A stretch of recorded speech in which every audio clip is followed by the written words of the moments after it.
Assalamualaikum warahmatullahi wabarakatuh. Allahu akbar, Allahu akbar, Allahu akbar. Allahu akbar, Allahu akbar, Allahu akbar. Allahu akbar, Allahu akbar, Allahu akbar. Allahu akbar kabira walhamdulillahi katsira. Innal hamdalillah nahmaduhu wa nasta'inuhu wa nastaghfiruh wa na'udzu billahi min shururi anfusina wa min sayyiati a'malina. May yahdihillahu fala mudilla lahu wa may yudlilhu fala hadiya lahu. Asyhadu an la ilaha illallah wa nashhadu anna Muhammadan abduhu wa rasuluh la nabiyya ba'dah.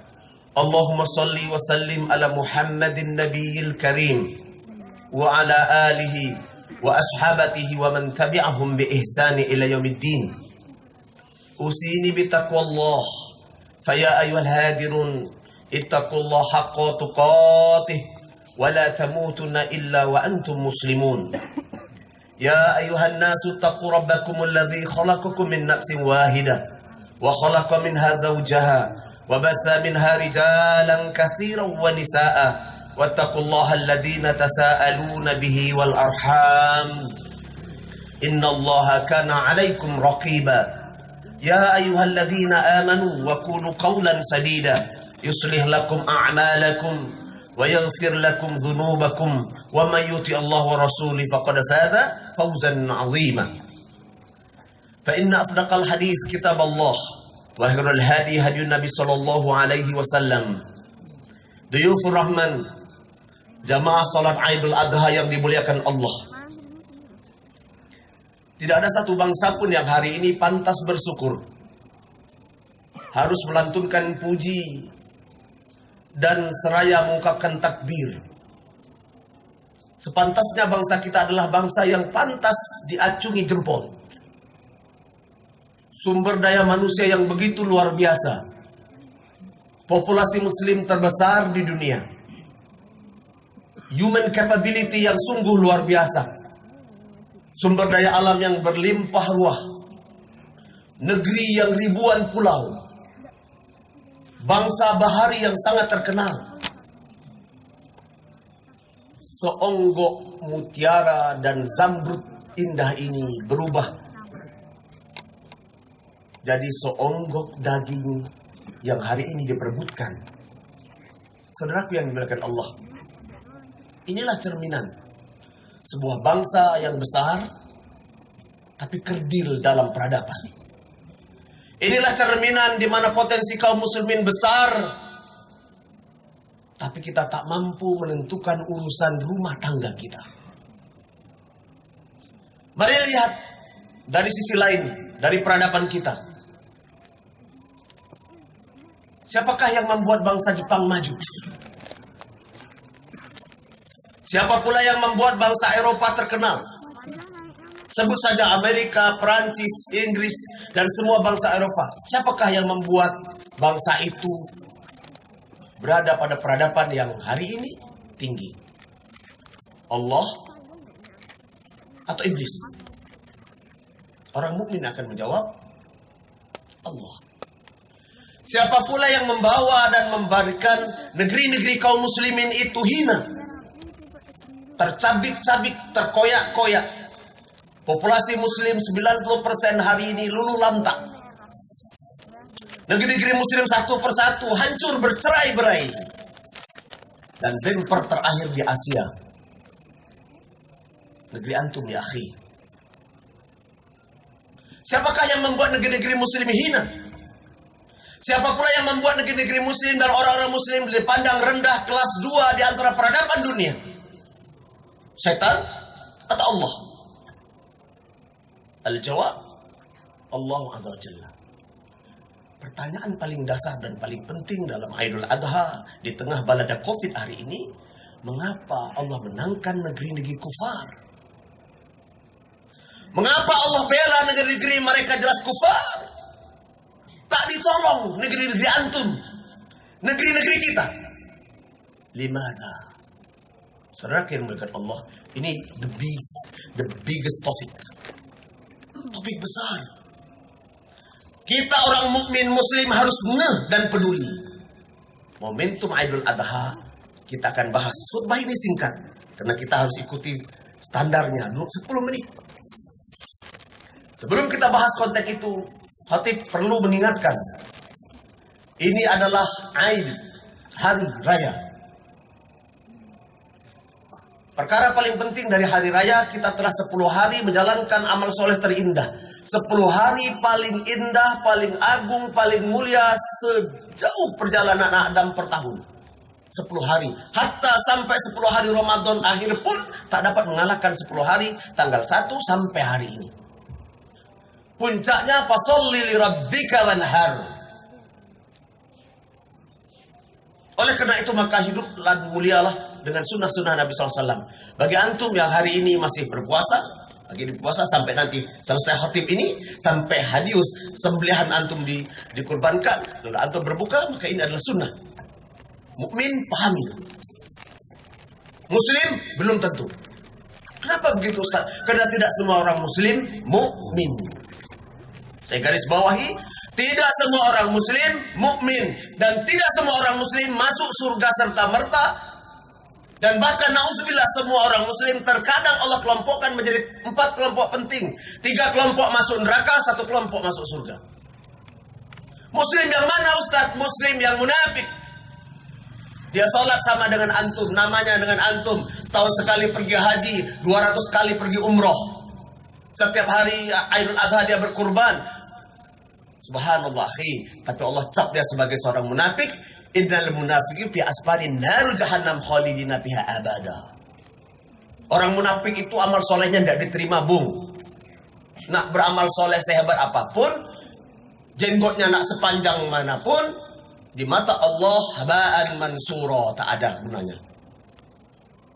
Meskipun dia mulia di mata antum, meskipun dia sahabat antum atau keluarga saya atau anak cucu saya, al munafik pasti kekal di dalamnya. Tapi dia sholat Ustaz, iya.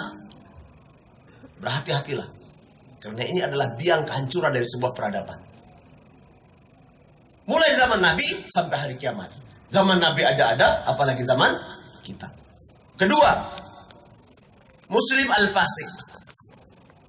Kalau dia beramal soleh, lalu dia melakukan dosa besar, sebelum tobat pastilah dia masuk dalam neraka Allah. Kecuali dia tobat. Kita tak bahas panjang lebar. Di dalam kajian umum barangkali lebih menarik.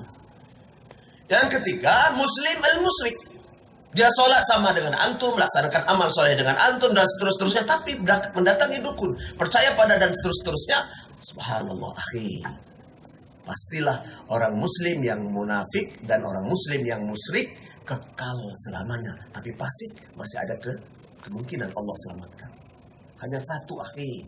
Muslim yang mukmin.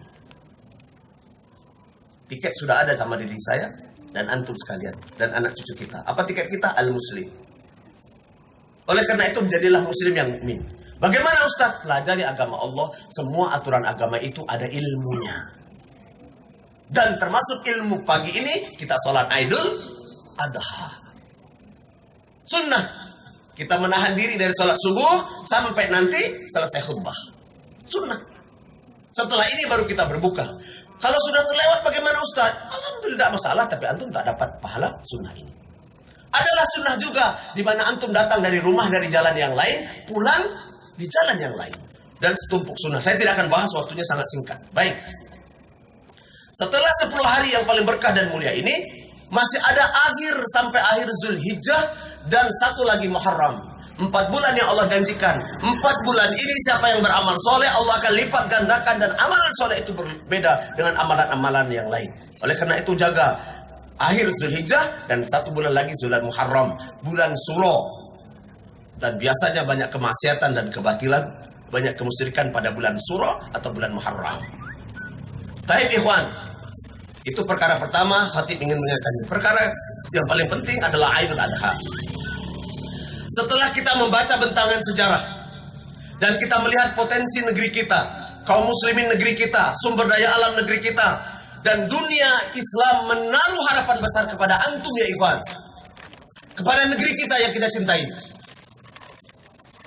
Kalaulah hancur sendi peradaban agama di negeri kita ini, maka hancur peradaban Islam. Tinggal benteng terakhirnya ada di bawah negeri pimpinan Erdogan.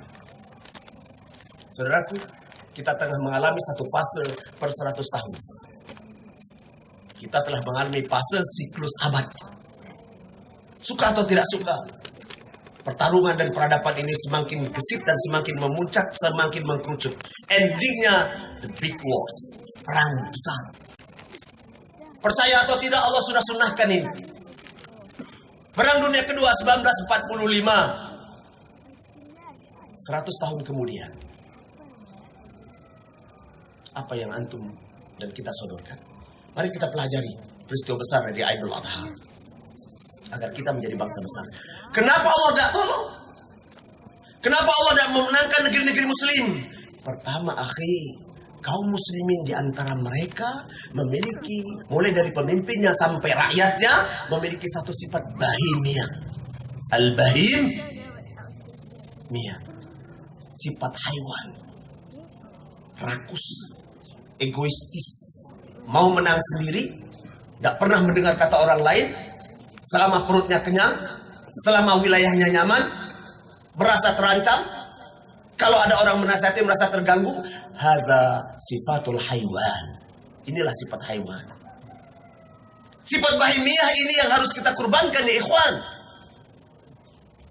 Lewat peristiwa kurban. Tidak hanya sekedar menyembelih kurban lalu habis begitu saja, ikut tradisi, ikut orang banyak. La ya akhi.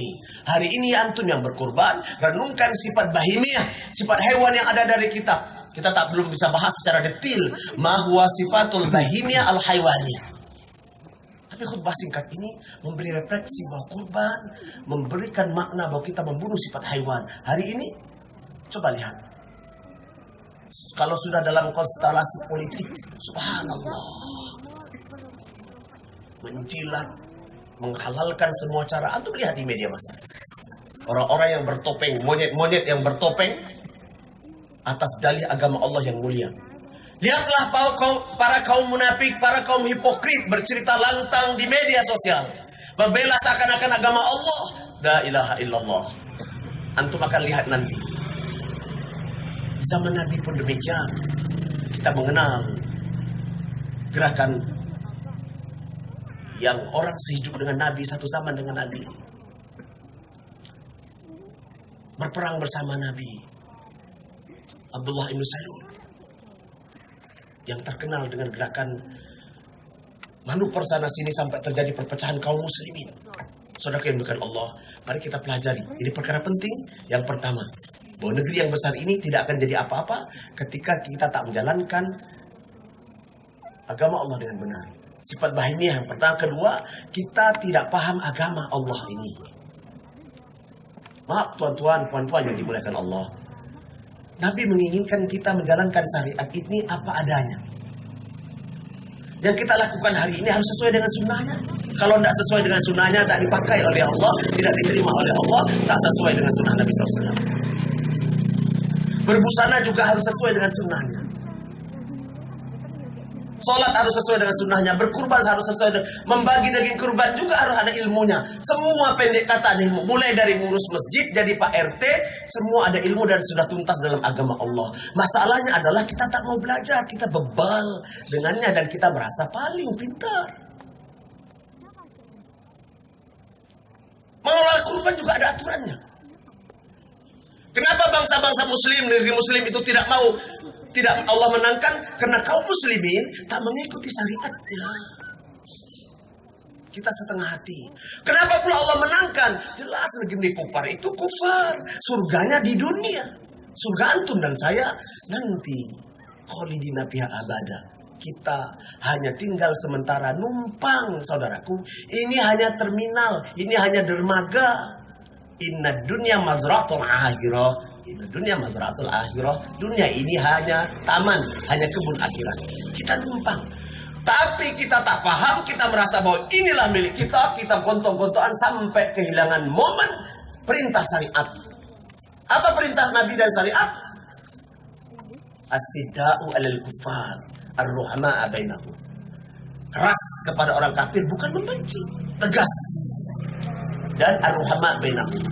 Hari ini kita bisa keraskah dalam urusan akidah dengan orang kufar? Keraskah? Mulai dari ulama kita sampai antum sampai saya. Al-jawab, tidak, kita banyak toleran. Lihatlah buya kita, guru kita, siapa yang tidak kenal Haji Amrul Malik Karim Amrullah Hamka? Siapa yang tidak mengenal?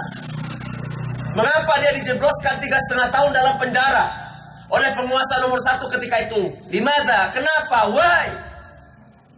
Kenapa Buya Hamka dijebloskan tanpa diadili, tanpa ada pembela, tanpa sidang 3,5 tahun? Karena Buya Hamka mempertahankan akidahnya. Hanya untuk ngomong, Buya kasih tahu, fatwakan 25 Desember boleh perayaan bersama seperti mana orang Idul Adha dan Fitri. Buya Hamka paham agama. Ulama jadi panutan sepanjang zaman hatta sampai hari kiamat. Tidak, ini masalah akidah dan batil. Buya Hamka tegas. Salah satu yang menjadi penyebabnya dimasukkan 3,5 tahun dari penjara. Tidak dikeluarkan, tidak diadili. Kapan keluar? Setelah orang nomor 1 yang membicarakannya itu memberi notis.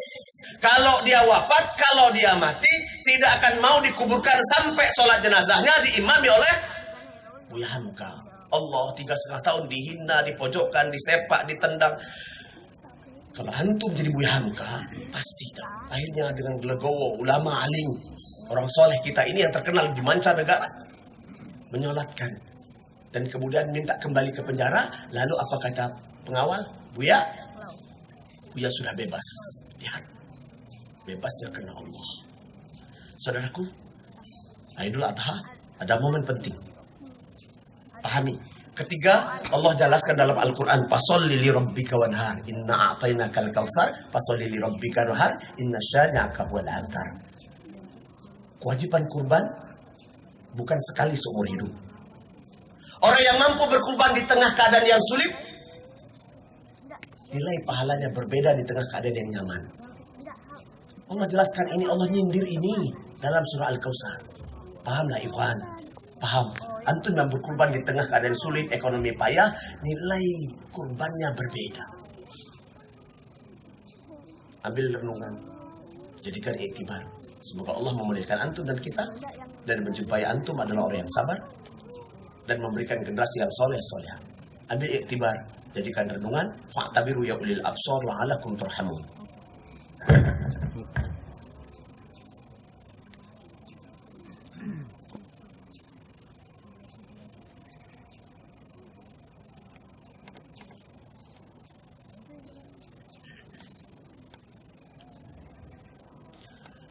Alhamdulillahilladzi huwal khaliqul malikul mubin. Asyhadu an la ilaha illallah wa asyhadu anna Muhammadan abduhu wa rasuluhu la nabiyya ba'd. Allahumma shalli wa sallim ala Muhammadin nabiyil karim wa ala alihi wa ashabati wa man tabi'ahum bi ihsan ila yaumiddin. Usini bi taqwallah fa ya hadirun ittaqullaha haqqa tuqatih wa la tamutunna illa wa antum muslimun. Allah azza wa jalla yaqul fi suratul Kautsar, inna a'tainakal kautsar fashalli li rabbika wanhar, inna shani'aka huwal abtar. Dhul Rahman, Allah telah menganugerahkan banyak nikmat kepada kita, seperti mana Allah sindir kita dalam surah Al-Kautsar, surah paling pendek Al-Makiyah, surah ke-108, paling pendek, semua orang hafal. Tapi ketahuilah mengandung makna yang sungguh luar biasa. Allah nyindir kita. Inna a'tainakal kautsar. Allah menyindir kita dalam sindiran yang maha agung dan dahsyat. Allah sindir kita dalam sindiran yang sungguh luar biasa. Sungguh nikmat Allah telah berikan kepada kita. Ya, kita memang hidup dalam keadaan susah, sempit, ekonomi payah. Tapi jangan keadaan susah yang Allah berikan hanya 6 bulan ini menghilangkan selera dan mematikan semangat kurban kita. Bagi antum yang tak sanggup kurban untuk setiap rumah, setidak-tidaknya satu keluarga satu kurban, akhi. Kalau tidak bisa disembelih hari ini, masih ada 3 hari berturut-turut. Muliakan Allah, dulukan hak Allah. Jangan bakhil, jangan pelit. Kalau antum bakhil, menahan diri kena payah, ekonomi susah, maka Allah akan bakhilkan diri dengan antum. Allah akan pelitkan sampai 11 bulan ke depan. Kalau antum mau sukses, dulukan hak Allah. 1 ekor kambing, 1 keluarga. Kalau memang tidak mampu, betul, paling tidak inilah cara Allah akan menyelamatkan antum. Yang terakhir, akhi, Kelanjutan peristiwa kurban adalah bagaimana melahirkan generasi emas, generasi Ismail. Maaf, hari ini coba kita lihat anak-anak antum, anak-anak saya. La ilaha illallah, tumbuh dan kembang bukan menjadi generasi Ismail. Tapi hari ini kita akan, kalau kita biarkan 10 tahun, 20 tahun lagi, kita akan kehilangan satu generasi. Di mana semua generasi nanti, usia hari ini, menjadi generasi-generasi zombie. Mereka hidup di dunia sendiri. Siapa yang gak sayang anak? Sayang. Tapi betapa sayang kita membuat anak kita hari ini berlaku biadab dan durjana. Hari ini kita berikan smartphone indah, kita kasih paket yang mewah. Oke, coba lihat pola hidupnya. Maaf, akhi, lihat pola hidupnya. Tidurnya entah jam berapa, antum sudah tidur, ibu bapak sudah tidur, dia masih berselancar di dunia maya dengan game online-nya, dengan porno, dan seterusnya. Demi Allah, setiap gigabyte, setiap rupiah yang antum berikan kepada anak antum ada hisab sendiri di depan Allah Azza wa Jalla. Mau harapkan antum melahirkan anak soleh, saya lahirkan anak soleh? Enggak, akhi. Besok anak yang kita sayang semata wayang, atau anak yang kita cintai, yang kita gandrungi, yang kita berfasilitas, di akhirat, di depan Allah, di pengadilan Allah, di yaumil hisab, kita akan berantem dan beradu mulut depan hakim Allah Azza wa Jalla. Sebelum hari itu datang, jadilah orang tua yang bijak agar anak antum menjadi gudang emas, ladang amal soleh, dan pintu surga. Semoga bermanfaat. Semoga Allah berikan kekuatan kepada kita menjadi pribadi yang anggun, muslim yang mukmin, yang sampai kepada mutakin dan muhsin. Allahu Akbar, Allahu Akbar, Allahu Akbar, walillahil hamd. Mari kita bersalawat kepada Nabi SAW. Allah Rasulnya perlu bersalawat. Inna Allah malaikatu yusalluna ala nabi ya ayyuhalladzina amanu sallu alaihi wa sallimu taslima. Allahumma shalli ala Muhammad wa ala ali Muhammad kama shallaita ala Ibrahim wa ala ali Ibrahim wa barik ala Muhammad wa ala ali Muhammad kama barakta ala Ibrahim wa ala Ibrahim fil alamin innaka Hamidum Majid. Allahumma fil lil muslimina wal muslimat wal mu'minina wal mu'minat al ahya'a minhum wal amwat innaka sami'un qariibun mujibud da'wat. Amin ya Allah ya Rahman ya Qadiyal hajat. Allahumma rabbana arinal haqqa haqqan warzuqna ittiba'ah wa arinal batila batilan warzuqna ijtinabah. Allahumma rabbana anzilna ni'mah wal barakah wal hidayah was salama wasiha wal afiyah. Allahumma rabbana taqabbal du'aana wa hajatana wa maqsudana wa niyatana. Allahumma a'izzatul Islam wal muslimin. Allahumma a'izzatul Islam wal muslimin. Allahumma ansurna al mujahidina fil Palestin wa fi Iraq wa fi Rahna wa fi Moro wa fi kulli makan wa zaman. Allahumma ja'alna baladina Indonesia khassah aryawiyah aminan wa mutmainnan. Allahumma ja'alna baladina Indonesia aminan wa mutmainnan baldatun thayyibatun wa rabbun ghafur. Allahumma rabbana hab lana min azwajina wa dhurriyyatina qurrata a'yunan lil muttaqina imama. Allahumma rabbana atina fid dunya hasanah wa fil akhirati hasanah wa qina azabannar. Walhamdulillahi rabbil alamin. Innallaha ya'muru bil 'adli wal ihsan wa ita'i dzil qurba yanha 'anil fahsai wal munkar wal baghi ya'izukum la'allakum tadhakkarun. Wa la zikrullahu akbar.